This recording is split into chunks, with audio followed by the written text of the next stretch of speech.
Welcome दोस्तों, आपका मेरे YouTube channel A to Z info पर। दोस्तों, आज जो आपको डिस्प्ले पे दिख रहा है पेपर, ये MU का क्वेश्चन पेपर है। BA ऑनर्स 2017 और 18 सेशन का जो था वो आज मैं उसके सेक्शन को हल कराने जा रहा हूँ। इसमें 4 सेक्शन होते हैं, लेकिन आज का जो मेरा सेक्शन है वो फर्स्ट नंबर से है और ये जनरल इंग्लिश के क्वेश्चंस हैं।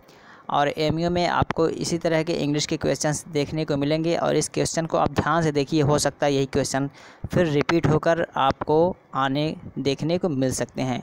तो चलिए क्वेश्चन की तरफ चलते हैं। आज 1 से लेके 25 तक कराएंगे, फिर नेक्स्ट पार्ट में अगला सेक्शन कराएंगे। तो हमारे यूट्यूब चैनल से बने रहिए ताकि आपको MU के सारे पेपर्स मिल जाएं बआसानी। चलिए नेक्स्ट देखते हैं। Question number 1, fill in the blanks with a most appropriate option given below. कह रहा है कि खाली जगह पे सूटेबल या अप्रोप्रिएट वर्ड चूज़ करके सेलेक्ट कीजिए। You can find lots of dot dot dot shops selling the latest fashion.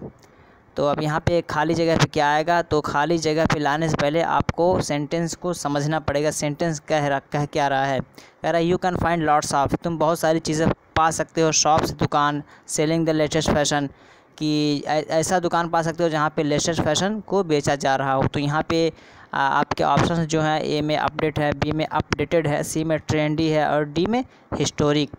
तो यहाँ पे जो आपका आंसर फिट होगा वो आपका होगा trendy.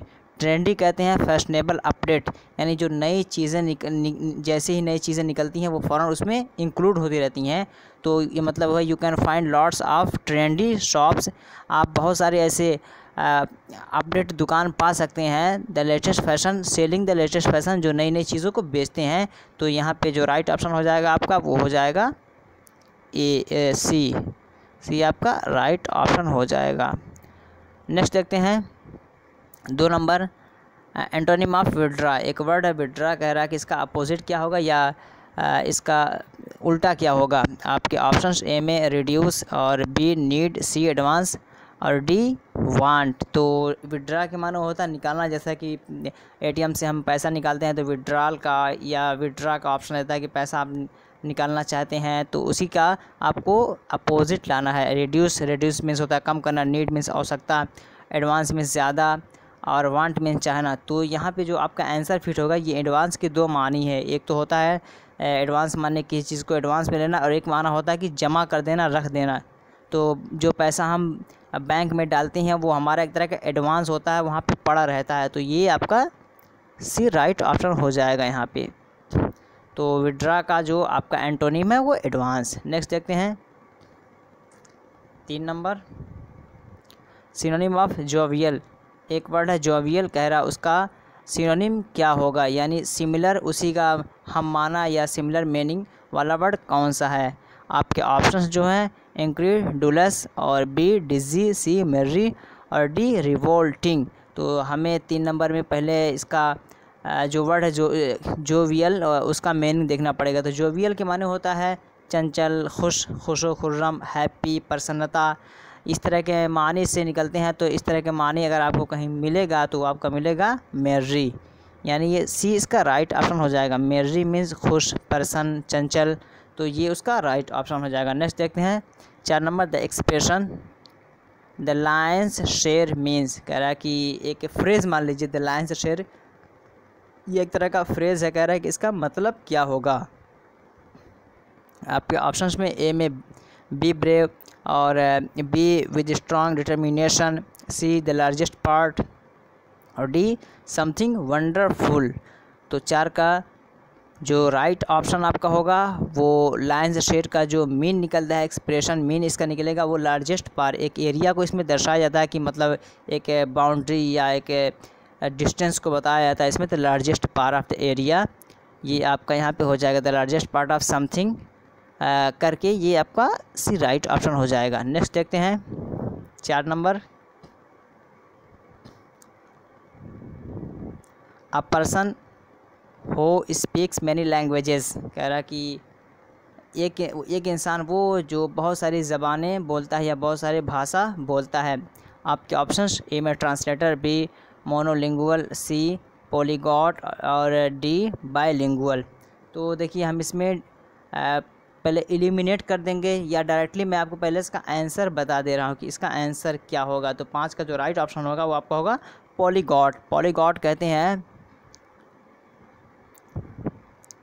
A person who speaks many languages, एक इंसान जो बहुत सारी ज़बानें बोले उसे हम पॉलीगॉट कहते हैं। ट्रांसलेटर कहते हैं कि एक इंसान एक ज़बान को दूसरे ज़बान में ट्रांसलेट करे, उसका अनुवाद करे, उसे ट्रांसलेटर कहते हैं। अब बाइलिंगुअल कहते हैं कि वो आदमी जो कम से कम 2 लैंग्वेज का ज्ञान रखता हो। और मिनी लिंगुअल कहते हैं वो आदमी जो एक लैंग्वेज का ज्ञान रखता हो या एक लैंग्वेज बोलता हो। इसे भी आप रख लीजिए, हो सकता है कि इसमें से मोनीलिंगुअल या बाइलिंगुअल इस बार आपको देखने को मिल जाए। चलिए नेक्स्ट देखते हैं 6 number. Pick the correct option as a substitute from the given phrase. कह रहा कि गिवन जो वर्ड्स हैं उसमें से आपको सब्सटीट्यूट चूज़ करना है स्टाइल ऑफ वर्ड्स। तो 6 नंबर में स्टाइल ऑफ वर्ड्स को आप कैसे डिफ़ाइन करेंगे? आपके ऑप्शंस ए में वर्बोज, बी में पेडांटिक, और सी में रिटोरिकल, और डी में एबंडेंट। तो 6 का जो यहाँ पे राइट ऑप्शन है वो आपका है वर्बोज। स्टाइल ऑफ वर्ड्स को हम वर्बोज से डिफ़ाइन कर सकते हैं या उसको हम प्रॉपर्ली समझ सकते हैं। तो यहाँ इसका जो राइट ऑप्शन होगा वो आपको हो जाएगा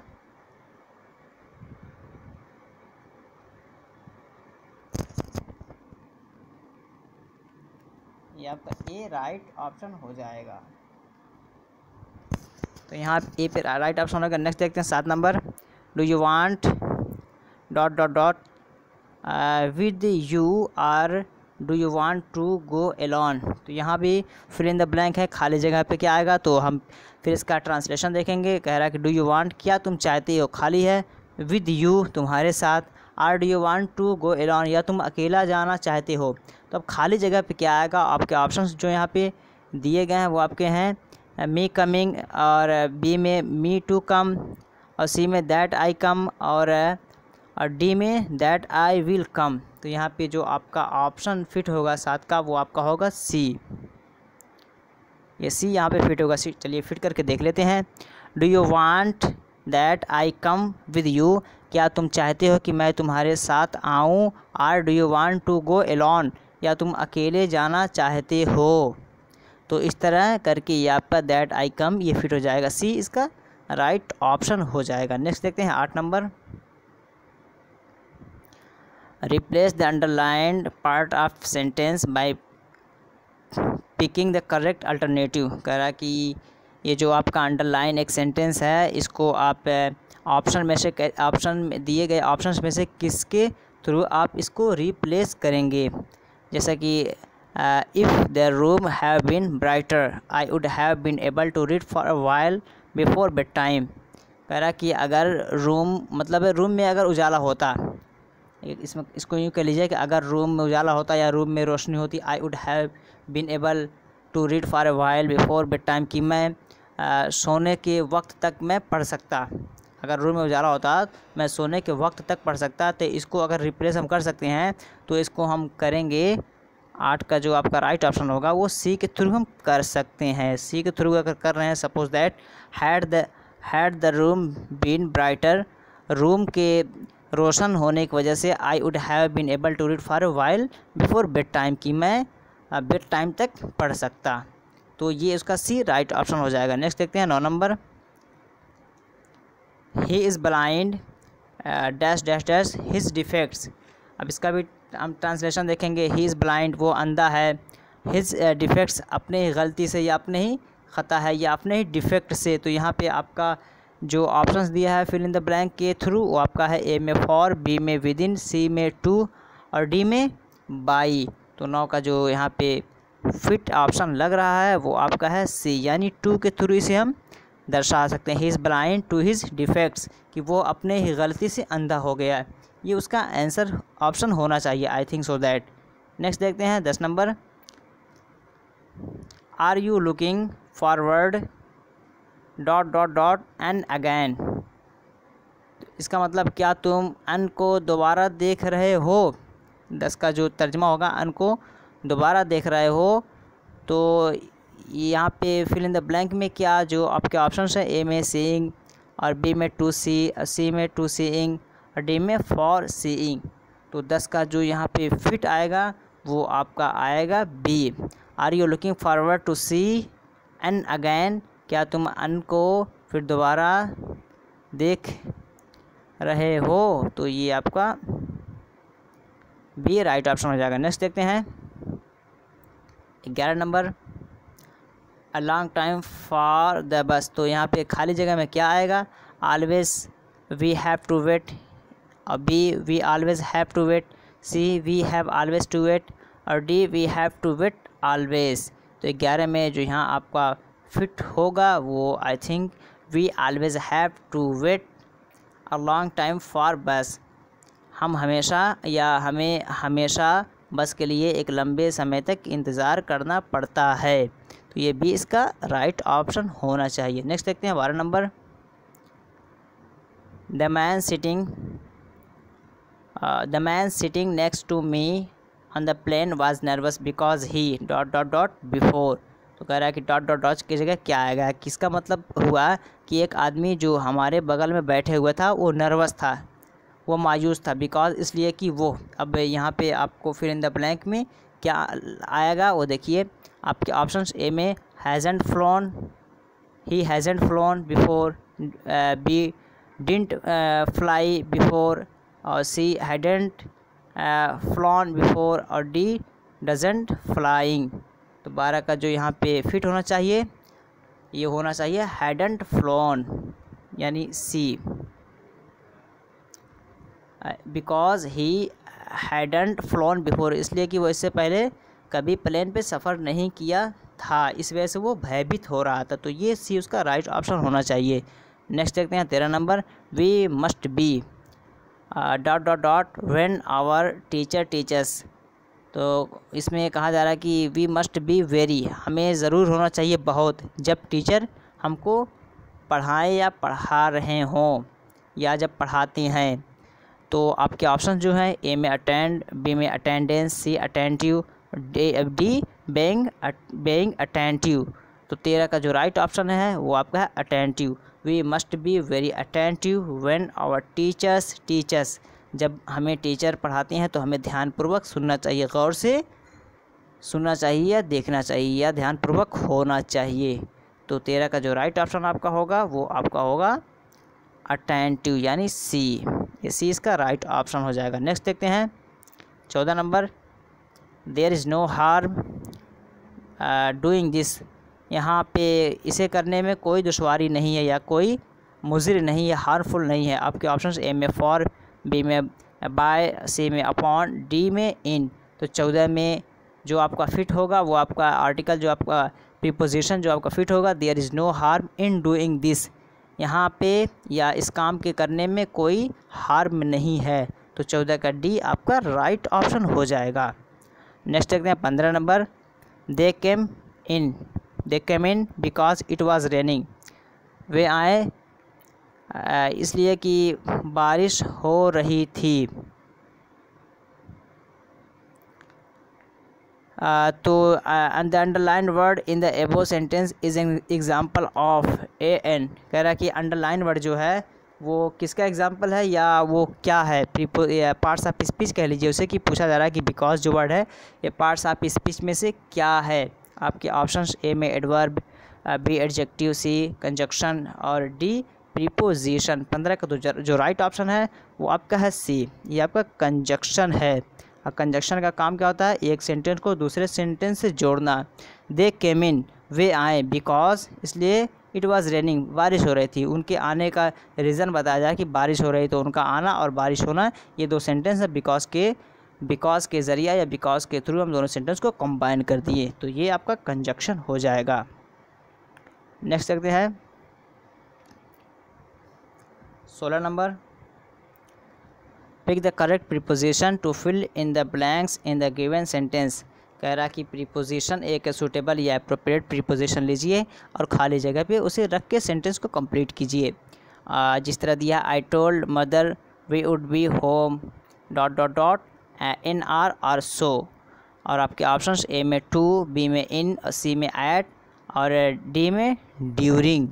तो 16 का जो फिट होगा वो आपका होगा बी यानी इन। ये इन आपका राइट ऑप्शन हो जाएगा। I told mother we would be home in an hour or so, कि मैंने अपने मदर से कहा कि मैं घर पर होऊंगा 1 घंटे में या उसी के आसपास। तो ये आपका इन यहाँ पे राइट ऑप्शन हो जाएगा। नेक्स्ट देखते हैं, the police officer stopped us and asked us where. कह रहा है कि पुलिस ऑफिसर हम लोगों को रोका और पूछा वेयर कि मतलब कहाँ। नेक्स्ट सेंटेंस आपके जो फिल इन द ब्लैंक से हैं वो आपके ए में है। Where we going B, are we going C, we are going D, we were going. तो 17 का जो राइट ऑप्शन है वो आपका है डी। ये डी आपका राइट ऑप्शन हो जाएगा। इसका मतलब we were going. The police officer stopped us and asked us. Police officer ने हम लोगों को रोका और पूछा वेयर वी वर गोइंग, कि हम लोग कहाँ जा रहे थे। तो ये उसका डी राइट ऑप्शन हो जाएगा। नेक्स्ट देखते हैं 18 number, choose the correct pair. कह रहा है कि करेक्ट पेयर को आपको सिलेक्ट करना है। They really travelling so they to go abroad as often as possible. तो यहाँ पे आपका जो 18 में फिट होगा वो आपका होगा सी। पहले में एंजॉय, दूसरे में ट्राई। फिट करके देख लेते हैं। दे रियली एंजॉय ट्रेवलिंग, वो हकीकत में ट्रेवलिंग या यात्रा का एंजॉय करते हैं। सो इसलिए कि they try to go abroad, इसलिए कि वो जाना चाहते हैं या जाने की कोशिश करते हैं अब्रॉड, दूसरे मुल्क में, एज़ ऑफन एज़ पॉसिबल, जितना जल्दी मुमकिन है। तो ये सी पेयर जो आपका है ये यहाँ पे राइट ऑप्शन हो जाएगा। नेक्स्ट देखते हैं 19 नंबर, मैग्नेट मीन्स। एक वर्ड मैग्नेट कह रहा है कि उसका मीन क्या है। आपके option having very harmful effect, be something which attracts, और सी सिचुएटेड इन द मिडिल, और D a person with power and position. तो 19 का जो राइट ऑप्शन है वो आपका होगा, एक वर्ड है ये इंग्लिश का जिसको हम कह लीजिए डिफिनेशन या उसका अर्थ इतना होता है, a person with power and position. एक आदमी जिसके पास पावर हो और उस पावर का पोजीशन हो तो उसे हम कहते हैं मैग्नेट। और ऊपर की जो बातें हैं इसमें मैग्नेट में नहीं पाई जाती हैं। तो डी यहाँ पे 19 का राइट ऑप्शन हो जाएगा। नेक्स्ट देखते हैं 20 नंबर, इंट्रोस्पेक्शन मीन्स। एक वर्ड है इंट्रोस्पेक्शन, उसके माने क्या हैं। आपके ऑप्शन ए में sudden mental instinct, B that which does not perish, C और डी का तो इरेज है, लेकिन 20 का जो राइट ऑप्शन है वो आपका है ए, क्योंकि इंट्रोस्पेक्शन कहते हैं तज्जिया, एनालिसिस, इवेल्युएट करना, किसी चीज़ का मेज़र करना। तो सडन मेंटल इंस्टिंक्ट ये आपका क्या नाम है राइट ऑप्शन हो जाएगा। ये इसका राइट ऑप्शन हो जाएगा कि सडनली किसी चीज़ का डिसीजन लेना या किसी चीज़ के बारे में थिंकिंग पावर या क्रिएटिविटी माइंड पैदा करना। तो इंट्रोस्पेक्शन ये यहाँ पे राइट ऑप्शन हो जाएगा। नेक्स्ट देखते हैं 21 number, choose the correct synonym of regress. एक वर्ड है रिग्रेस, कह रहा है कि इसका सिनोनिम यानी सिमिलर वर्ड क्या होगा। तो रिग्रेस कहते हैं गो बैक, गो डाउन, या इसको उर्दू में कहा जाए तो कहेंगे तनज़्ज़ुली, नीचे जाना, घाटे में जाना। तो 21 का जो राइट ऑप्शन यहाँ पर होगा, ऑप्शन जो आपके हैं ए में डिक्लाइन, बी में इंसल्ट, सी में ऑनर, डी में कॉशियस। तो यहाँ पे जो राइट ऑप्शन होगा वो आपका है डिक्लाइन। डिक्लाइन के माने भी घाटे में जाना, रद्द कर देना। तो ये उसका सिनोनिम वर्ड हो जाएगा। 22 नंबर देखते हैं, pick out the correct synonym of fragile. एक वर्ड है फ्रैजिल, कह रहा है उसका सिनोनिम क्या होगा। ये 22 नंबर का है। फ्रैजिल कहते हैं वो उसे उस चीज़ को जो आसानी से टूटने वाला हो या आसानी से टूट जाए। तो आपके ऑप्शन जो है ए में ब्रिटल है, बी आर्टफुल है, सी ऑब्स्ट्रक्टेड है, और डी अपराइट। तो 22 में जो आपका फिट होगा वो आपका है ब्रिटल, वो चीज़ जो आसानी से टूट जाए, और फ्रैजिल, ये दोनों सिनोनिम मीनिंग इसे हम मान सकते हैं। नेक्स्ट देखते हैं 23 नंबर, एंटोनिम ऑफ ल्यूमिनस। एक वर्ड है ल्यूमिनस, कह रहा है कि इसका एंटोनिम अपोजिट या इसका उल्टा क्या होगा। आपके ऑप्शंस ए में क्लियर, बी डिम, सी ब्रिटल, और डी क्लेवर। तो क्लियर माने होता है एकदम क्लियर जो साफ़ हो, डिम कहते हैं धीम को, यानी थोड़ा सा अंधेरा हो जाए, तारीकी हो जाए उसे कहते हैं। तो यहाँ पे ये आपका बी जो है राइट ऑप्शन हो जाएगा। ब्रिटल कहते हैं अभी जैसा ऊपर बताया कि कोई चीज़ ऐसी हो जो सॉफ्ट और आसानी से टूट जाए। क्लेवर कहते हैं चतुर को। तो यहाँ ल्यूमिनस चूँकि ये रोशनी या लाइट के माने में है तो ये डी मुझसे उसका अपोजिट हो जाएगा। 24 नंबर देखते हैं, वन वर्ड सब्स्टिट्यूशन। एक वन वर्ड सब्स्टिट्यूशन है, उसे आपको बताना है। कह रहा है eliminating or killing off a whole race. कह रहा है कि एलिमिनेट करना या पूरे एक रेस को, एक कास्ट कैटेगरी को मारने वाला। उसके लिए एक वर्ड कौन सा इस्तेमाल होता है? आपके ऑप्शन ए में जर्मिसाइड, बी होमिसाइड, सी जेनोसाइड और डी सुसाइड। तो 24 का जो राइट ऑप्शन है वो आपका है सी जेनोसाइड। जेनोसाइड में कि मतलब एक रेस, मतलब एक इंसान, किलिंग ऑफ होल रेस की मतलब पूरे रेस को या पूरे कैटेगरी को, पूरे कास्ट को मार देना। उस मारने को जो एक वर्ड में डिफ़ाइन किया जाता है, सब्स्टिट्यूट किया जाता है, उसे हम कहते हैं जेनोसाइड। तो यहाँ पे ये सी उसका राइट ऑप्शन हो जाएगा। नेक्स्ट देखते हैं 24 नंबर और 25 नंबर सॉरी, और आज का ये लास्ट है कि वन वर्ड सब्स्टिट्यूशन। ये भी वन वर्ड सब्स्टिट्यूशन से है। One who does a thing for pleasure and not as a profession. कह रहा है कि एक वो इंसान जो कोई काम प्लेजर, अपनी खुशी के लिए करता हो, लेकिन प्रोफेशन, पेशा के लिए ना करता हो, प्रोफेशन या ऑक्यूपेशन के लिए ना करता हो। आपके ऑप्शंस ए में फ्लैंडरर, बी अमाशियर और सी एम्पेरिकल और डी इम्पोस्टर। तो जो इंसान अपने खुशी के लिए, प्लेजर के लिए करे, उसका प्रोफेशन से कोई उसका ताल्लुक़ ना हो, तो अमाशियर जो आपका है ये भी राइट ऑप्शन हो जाएगा। दोस्तों ये एमयू का ये बीए ऑनर्स 2017-18 सेशन का आपके बीच कुछ 25 क्वेश्चंस हैं, और फिर नेक्स्ट पार्ट में हम आपको फिर इसका अगला कराएंगे। और इस तरह एमयू के मैं बहुत सारे क्वेश्चंस आपको करा दूंगा। अगर वीडियो अच्छी लगी हो तो लाइक, सब्सक्राइब और दोस्तों को शेयर कर दीजिए, और बेल आइकॉन को ज़रूर दबा दीजिए, ताकि जो भी वीडियो मैं एमयू से रिलेटेड कोई अपलोड करूँ, बीए, बीएड या अदर कोर्सेज़ के, उसका नोटिफिकेशन आपको मिले। चलिए नेक्स्ट पार्ट को देखने के लिए हमारे चैनल से अपडेट रहिए। फिर मिलते हैं नेक्स्ट पार्ट में, तब तक के लिए हैव अ नाइस डे।